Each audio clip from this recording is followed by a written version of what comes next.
Hello everyone, welcome to our channel happy physical education. इस video में हम microscopic anatomy of muscle fibre देखेंगे।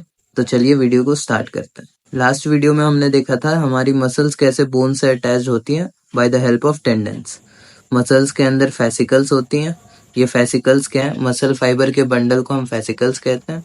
Muscle fibre हमारी muscle cell होगी। इन muscle fibre के माइक्रोस्कोपिक एनाटॉमी के बारे में इस वीडियो में जानेंगे, जिसमें myofibril, sarcomere and muscle protein के कंसेप्ट के बारे में पढ़ेंगे।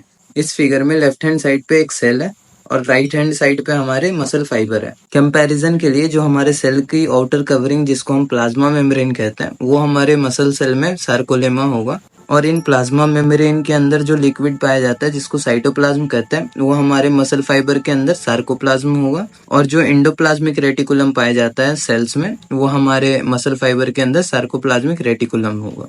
मसल फाइबर्स के इन कंसेप्ट्स को आइए डीपली समझते हैं। पहला कंसेप्ट है सार्कोलेमा। सेल्स के आउटर कवरिंग जिसको हम प्लाज्मा मेम्ब्रेन कहते हैं, वहीं मसल फाइबर के अंदर उसी कवरिंग को हम सार्कोलेमा कहते हैं। इसी सार्कोलेमा के अलोंग हमारी मसल एक्शन पोटेंशियल ट्रेवल करती है, जिसके बारे में हम न्यूरोमस्कुलर जंक्शन टॉपिक में पढ़ेंगे। जैसा हमारे सेल्स में प्लाज्मा मेम्ब्रेन के अंदर साइटोप्लाज्म पाया जाता है, सिमिलरली हमारे मसल फाइबर के कवरिंग सार्कोलेमा के अंदर सार्कोप्लाज्म पाया जाता है। Sarcoplasm include substantial amount of glycogen. Glycogen का यूज हम एनर्जी सिंथेसिस में करते हैं। और लास्ट पॉइंट है, it contains red coloured protein called myoglobin. ये मायोग्लोबिन्स ऑक्सीजन बाइंडिंग का काम करती हैं, सिमिलर टू हीमोग्लोबिन्स। हेमोग्लोबिन्स हमारे ब्लड के अंदर ऑक्सीजन बाइंडिंग का काम करती हैं और मायोग्लोबिन्स मसल्स के अंदर। अभी तक हमने देखा इन मसल सेल्स के आउटर कवरिंग को हम सार्कोलेमा कह रहे थे। इन सार्कोलेमा के अंदर सार्कोप्लाज्म पाया जाता है। जब हम इन सार्कोप्लाज्म में मैग्निफिकेशंस करते हैं तो लिटिल थ्रेड लाइक स्ट्रक्चर्स मिलती हैं, जिनको हम मायोफिब्रिल कहते हैं। इन्हीं थ्रेड लाइक स्ट्रक्चर्स के अंदर हमारे मसल कॉन्ट्रैक्शंस होती हैं। पहले पॉइंट में यही लिखा है, these myofibrils are the contractile organelles of skeletal muscle. ये जो हमारी मायोफिब्रिल्स हैं, ये हमारे मसल फाइबर के इंटायर लेंथ तक एक्सटेंडेड होती हैं। जैसे ये मसल फाइबर हो गया, इसके इंटायर लेंथ में ये मायोफिब्रिल्स एक्सटेंडेड होती हैं। Next is these myofibrils make the entire skeletal muscle appear striped. जो पहले वीडियो में हमने बात करी थी, स्केलेटल मसल्स आर स्टेरिएटेड मसल्स, जिसमें मैंने ये बताया था कि क्यों ये स्टेरिएटेड होती हैं, इसके बारे में हम आगे जानेंगे। तो उसका रीजन यही मायोफिब्रिल्स ही होते हैं, जिसके वजह से हमारी स्केलेटल मसल स्ट्राइप्ड दिखती है।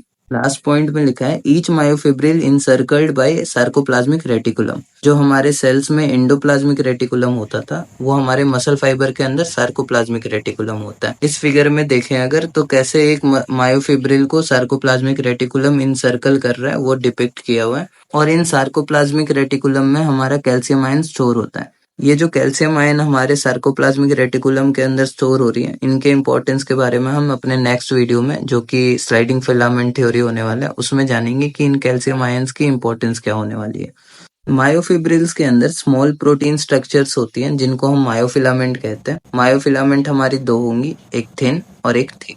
ये दोनों थिन और थिक दोनों कॉन्ट्रैक्टाइल प्रोसेस, जिससे मसल कॉन्ट्रैक्शन होता है, उसमें इन्वॉल्व होती हैं। ये मायोफिलामेंट्स हमारी एक कंपार्टमेंट जैसे स्ट्रक्चर में अरेंज होती हैं, जिसको हम सार्कोमेयर कहते हैं। जिसका मतलब है मायोफिब्रिल्स के अंदर सार्कोमेयर होगा। इन सार्कोमेयर्स में ये थिन और थिक फिलामेंट्स अरेंज होंगे। अब ये सार्कोमेयर होगा क्या?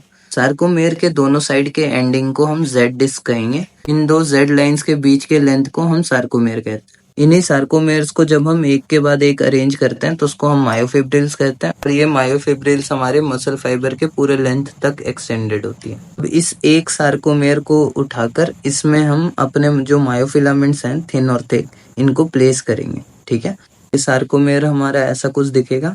सार्कोमेयर के एंड लाइंस को हम जेड लाइन कहेंगे, जो कि ये है। इन्हीं जेड लाइंस पे हमारी थिन फिलामेंट, जो कि एक्टिन होती है, वो प्लेस्ड होती हैं।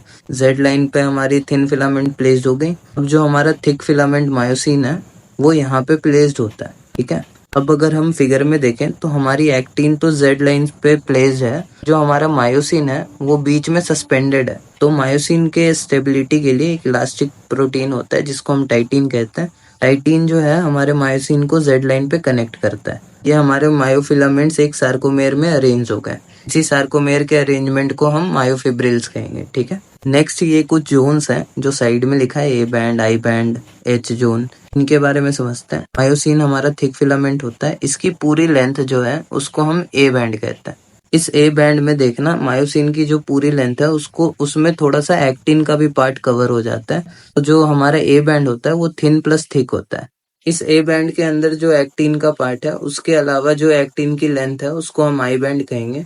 अब देखना ये जो अपना आई बैंड हो गया और ये ए बैंड हो गया। अब ये जो जोन बच रहा है उसको हम एच जोन कहते हैं, जिसमें सिर्फ और सिर्फ थिक फिलामेंट मायोसिन होता है। तो ये 3 जोन्स हो गए। पहला है ए बैंड, ए बैंड हमारा मायोसिन मतलब थिन प्लस थिक दोनों होगा। नेक्स्ट हमारा आई बैंड जिसमें सिर्फ एक्टिन होता है, तो ये थिन फिलामेंट का पार्ट होगा। लास्टली हमारा एच जोन जिसमें प्योरली मायोसिन होता है, तो ये थिक फिलामेंट हो गया। अब जो ये सार्कोमेर है इसके बीच से एक लाइन जाती है जिसको हम एम लाइन कहते हैं। ये सार्कोमेर का कंप्लीट स्ट्रक्चर हो गया। नेक्स्ट हम मसल प्रोटीन्स के बारे में बात करने वाले हैं। मसल प्रोटीन हमारी 3 टाइप की होंगी। पहला है कॉन्ट्रैक्टाइल, दूसरा है रेगुलेटरी एंड तीसरा है स्ट्रक्चरल। सबसे पहले हम कॉन्ट्रैक्टाइल प्रोटीन को देखें। Contractile protein generates force during contractions. मतलब ये जो मसल प्रोटीन है ये कॉन्ट्रैक्शन के टाइम पे फोर्स जनरेशन का काम करती है। कॉन्ट्रैक्टाइल प्रोटीन में 2 हैं, एक है एक्टिन और दूसरा है myosin. Actins are anchored to the Z disc. अभी हमने सार्कोमेर वाले कंसेप्ट में एक्टिन को जेड डिस्क पे प्लेस किया था, वही लिखा है actins are anchored to the Z disc. और फिर दूसरा पॉइंट लिखा है main component of thin filament actin, जिसका मतलब है थिन फिलामेंट का मेन कंपोनेंट हमारा एक्टिन ही होता है। थर्ड है हेलिक्स स्ट्रक्चर। ये जो स्ट्रक्चर एक्टिन की देख पा रहे हो आप उसको हम हेलिक्स स्ट्रक्चर कहते हैं। लास्ट पॉइंट है it has myosin binding site where myosin head attaches. Muscle contractions में पढ़ेंगे कैसे ये मायोसिन हेड एक्टिन में अटैच होता है, उसी को हम मायोसिन बाइंडिंग साइट कहते हैं, जहाँ पे ये मायोसिन हेड अटैच होता है एक्टिन पे। थिक फिलामेंट का मेन पार्ट हमारा मायोसिन होता है। मायोसिन स्ट्रक्चर के 2 पार्ट होते हैं, एक हेड और दूसरा टेल।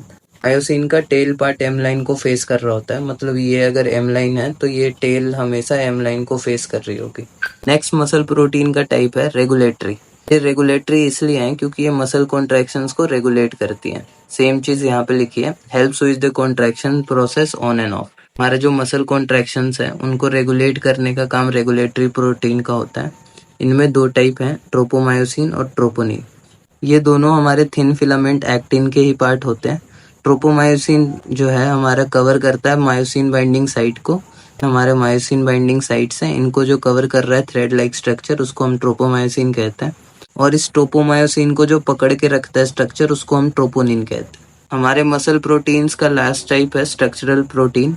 इनको स्ट्रक्चरल प्रोटीन इसलिए कहते हैं क्योंकि ये जो हमारा थिन और थिक फिलामेंट है उनको प्रॉपर अलाइनमेंट में रखता है, मतलब कि प्रॉपरली हेल्ड करके रखता है। स्ट्रक्चरल में पहला प्रोटीन हमारा टाइटिन। टाइटिन हमने सार्कोमेर वाले कंसेप्ट में भी पढ़ा था कि जो मायोसिन को जेड लाइन पे कनेक्ट कर रहा था उसको टाइटिन कहते हैं। इसके पहले पॉइंट में लिखा है third most प्लेंटिफुल protein in skeletal muscle है, जिसका मतलब मायोसिन और एक्टिन के बाद टाइटिन हमारा सबसे ज्यादा पाया जाता है।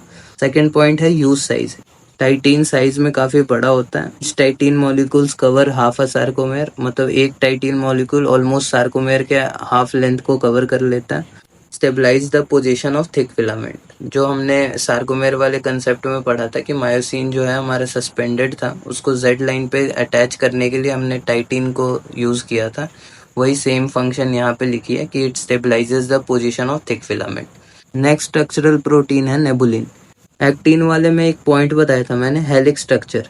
हमारा जो हेलिक्स स्ट्रक्चर होता है एक्टिन का वो इस नेबुलिन के अराउंड ही फॉर्म की हुई होती है। पहले पॉइंट में भी सेम चीज लिखी है, wrapped around entire length of each filament. और दूसरे पॉइंट में लिखा है anchors thin filament to Z disc. Actin जो हमारा होता है उसको जेड डिस्क पे प्लेस करने वाला ये नेबुलिन ही होता है। ये जेड डिस्क हो गई, इस पे एक्टिन को जो प्लेस कर रहा है वो नेबुलिन है। ये हमारे कुछ और स्ट्रक्चरल प्रोटीन है जैसे मायोमेसिन, अल्फा एक्टिनिन, डाइसोट्रोफिन।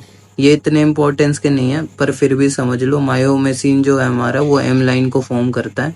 एम लाइन जो हमारी सार्कोमेर के बीच से जा रही थी उसको फॉर्म करता है मायोमेसिन। और डिस्ट्रोफिन थिन फिलामेंट को सार्कोलोमा के इंटीग्रल मेम्ब्रेन से अटैच करता है। इसके साथ हमारा मसल प्रोटीन टॉपिक कंप्लीट हो जाता है। इस वीडियो में हमने मसल फाइबर के एनाटॉमिकल स्ट्रक्चर को देखा। इसमें सार्कोमेर में जो हमारी मसल प्रोटीन होती है उनके अरेंजमेंट के बारे में जाना, उनके फंक्शंस के बारे में समझा। हमारे नेक्स्ट वीडियो में हम स्लाइडिंग फिलामेंट थ्योरी के बारे में जानेंगे। तब तक कीप योर लर्निंग हैप्पी। जय हिंद।